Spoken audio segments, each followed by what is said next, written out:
Il y a des joueurs qui crient leur génie, et d'autres qui le murmurent. Andrés Iniesta n'a jamais levé la voix, il n'a jamais réclamé la lumière, et pourtant, il a illuminé tout ce qu'il a touché. Il n'a pas marqué des centaines de buts, il n'a pas bâti son mythe sur des statistiques, mais chaque fois qu'il a joué, le jeu devenait plus fluide, plus juste, plus humain. Aujourd'hui, on va te parler de lui, pas seulement du joueur du Barça ou du héros de l'Espagne, mais de l'homme discret, parfois fragile, toujours lumineux, mais qu'on oubliait parfois, parce qu'il ne voulait jamais prendre toute la place. Ce que tu vas voir ici, ce n'est pas qu'un top but, ce n'est pas qu'un palmarès, ce n'est pas que du football. Mais avant que la vidéo commence, n'hésite pas à t'abonner, à liker et à partager, ça aide à faire avancer la chaîne. Vous êtes prêts? C'est parti. Andrés Iniesta naît en 1984 à Fuentealbilla, un petit village de Castille-La Manche. Moins de 2000 habitants, des terres sèches, des familles modestes. Il grandit entouré de douceur, de pudeur et de respect. Son père est ouvrier dans le bâtiment, sa mère femme au foyer. Iniesta, c'est le calme, l'intelligence, le regard baissé. À 12 ans, il participe à un tournoi avec Albacete. Un recruteur du Barça le remarque, le club l'invite à la Masia. Son père hésite toujours, Iniesta pleure, il ne veut pas partir. Mais il y va, parce qu'il faut grandir, parce qu'il veut jouer. Parce que quelque part, il sent qu'il est fait pour ça. Il arrive à Barcelone, petit, perdu, timide. Mais dès qu'il touche un ballon, tout devient plus clair. À la Masia, Iniesta impressionne tout le monde. Xavi dira plus tard, quand je l'ai vu jouer pour la première fois, je me suis dit que ce gamin allait nous enterrer, tous. Il joue avec la tête levée, le ballon collé au pied. Jamais un geste de trop, jamais une mauvaise décision. Il est trop discret pour être une star, mais trop bon pour être ignoré. En 2002, à 18 ans, il débute avec l'équipe première du FC Barcelone. Dans l'ombre, en silence, mais déjà quelque chose se passe. Durant les années suivantes, Iniesta s'impose. Pas comme un patron, pas comme un capitaine au brassard, rageur, mais comme une évidence. Il joue au milieu, à gauche, parfois même plus bas. Il accepte tout, il réussit tout.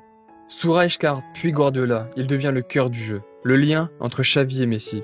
Entre le ballon et la beauté. Il voit ce que les autres ne voient pas.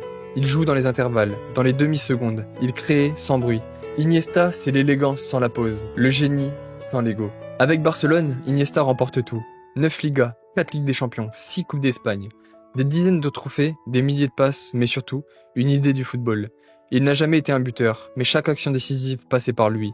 Dans la glissade, dans l'intuition, dans la simplicité.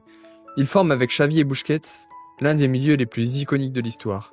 Et avec Messi, une complicité presque surnaturelle.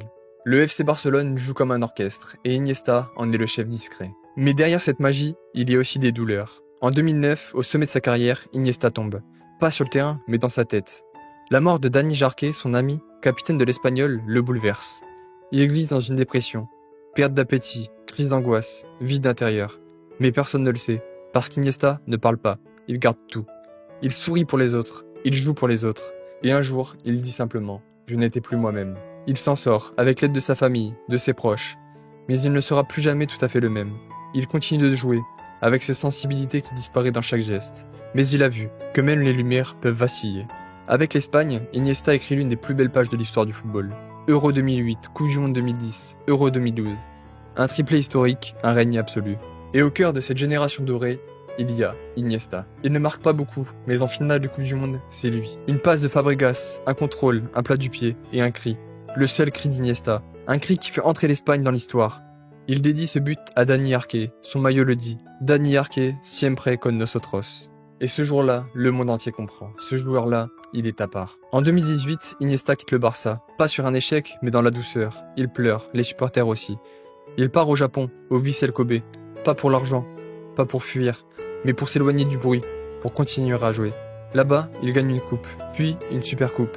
Mais surtout, il continue d'apprendre, il transmet, il inspire. Et en 2023, il quitte le Japon. Un dernier passage discret aux Émirats. Puis, l'idée de raccrocher.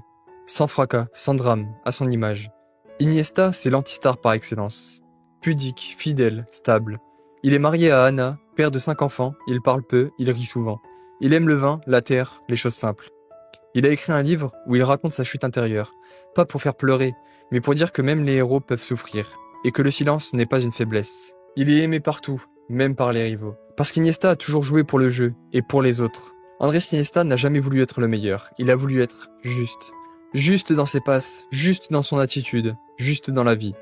Il n'a jamais triché, il a tout donné, en silence. Il a marqué une époque sans hausser le ton, et c'est peut-être ça sa plus grande force, avoir su briller en restant humble, avoir gagné sans jamais oublier d'être humain. Le football retiendra ses dribbles, ses passes, ses trophées. Mais nous, on retiendra sa lumière. Merci d'avoir regardé la vidéo jusqu'au bout. N'hésite pas à t'abonner, à liker et à partager, ça aide à faire avancer la chaîne. Mais surtout n'oublie pas, ce n'est pas que du football.